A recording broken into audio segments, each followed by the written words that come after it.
सलाम हिंदुस्तान दोस्तों, आज मैं आपको लेकर चलता हूं अंडमान निकोबार द्वीप समूह की यात्रा पर। हमारी ये यात्रा रात के 2 बजे इस कैब से शुरू हुई और ये कैब हमें लेकर चली दिल्ली के आईजीआई एयरपोर्ट टर्मिनल 3 की तरफ, जहां से हमें फ़्लाइट पकड़नी थी।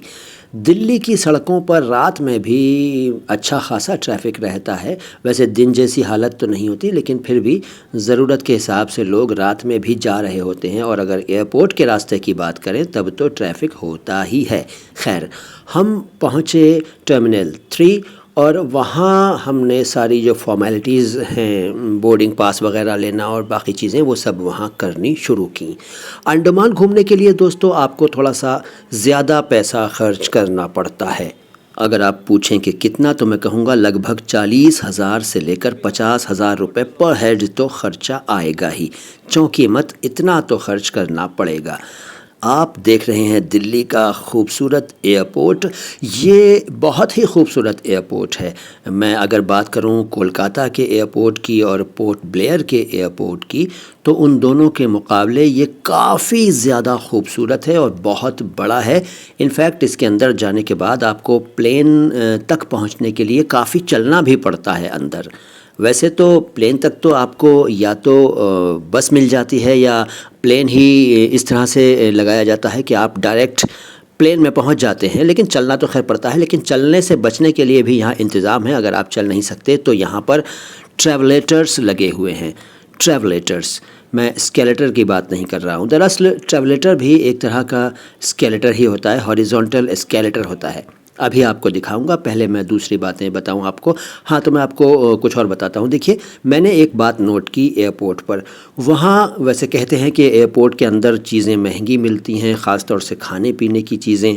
ये बात काफ़ी हद तक सही भी है, लेकिन हमें तो भाई वहाँ पर हल्दीराम की शॉप में खाने पीने की जो चीज़ें थीं, जो भी उनके प्रोडक्ट्स हैं, वो बहुत ही सस्ते मिले। पता नहीं क्यों इतनी छूट दे रहे थे। बहरहाल वहाँ से हमने कई चीज़ें ख़रीदी और चल पड़े ट्रैवलेटर पर। ये इस वक्त आप ट्रैवलेटर का नज़ारा देख रहे हैं। ट्रैवलेटर पर आप सिर्फ खड़े हो जाइए। जो लोग नहीं गए हैं उनको बता रहा हूँ, बाकी जो लोग जाते रहते हैं वो तो जानते हैं, ठीक है ना। तो मैं भी वैसे 12 साल के बाद एयरपोर्ट गया था। हवाई यात्रा मैंने लगभग 12 साल के बाद की है और ट्रैवलेटर का मज़ा यहाँ मैंने पहली बार लिया, क्योंकि 12 साल पहले शायद दिल्ली के एयरपोर्ट पर ये ट्रैवलेटर्स नहीं लगे थे। खैर, तो ट्रैवलेटर्स की यात्रा तो नहीं कहूँगा, बल्कि ट्रैवलेटर का मज़ा लेने के बाद हम पहुँच गए अपने एयरक्राफ्ट में, प्लेन में, अपने हवाई जहाज़ में, और अपनी सीट पर हमने कब्ज़ा जमाया।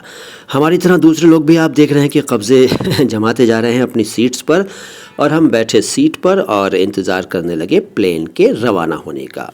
सुबह बस होने ही वाली थी और हम बहुत ही ज़्यादा एक्साइटेड थे और प्लेन ने अपने सफ़र का आगाज़ किया। अब देखिए, आप महसूस कर रहे हैं कि जिस प्लेन में हम थे वो चलने लगा, ज़मीन पर मूव करने लगा और थोड़ी देर में आसमान में जाएगा। तो इसके साथ साथ मैं आपको ये बताऊं कि जो प्लेन के अंदर बैठने के बाद जब आप आसमान में पहुंच जाते हैं, आसमान का मतलब हवा में पहुंच जाते हैं, तो आप कुछ इस तरह के नज़ारे देखते हैं। अगर आपको बादल मिल जाएं तो ये देखिए, ये दरअसल आपको लग रहा होगा, आप में से कुछ को लग रहा होगा कि शायद ये नीचे समुद्र है और उसमें झाग हैं या मैदान है तो बर्फ़ है।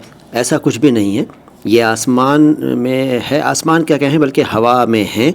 इस वक्त हम फ़्लाइट में हैं और बादलों के ऊपर ये प्लेन उड़ रहा है और ये जो आप देख रहे हैं ये बादल हैं। जी हाँ, ये बादलों के द्वारा बनाया गया प्राकृतिक डिज़ाइन है। अभी और भी अच्छा डिज़ाइन आपको देखने को मिलेगा बादलों का। तो मैं आपको बता रहा था कि अंडमान जाना थोड़ा सा महंगा है। अंडमान अगर आपको जाना हो तो आपके पास 3 ऑप्शंस हैं। या तो आप दिल्ली से डायरेक्ट फ़्लाइट ले लीजिए पोर्ट ब्लेयर की, या फिर आप कोलकाता, चेन्नई या विशाखापट्टनम यानी वाइजैग से भी फ़्लाइट्स ले सकते हैं। और उन तीनों जगहों से आपको शिप भी मिल जाता है। कोलकाता, चेन्नई और विशाखापट्टनम से शिप से भी जा सकते हैं, लेकिन मैं आपको सजेस्ट करूँगा कि आप हवाई जहाज़ से जाएँ।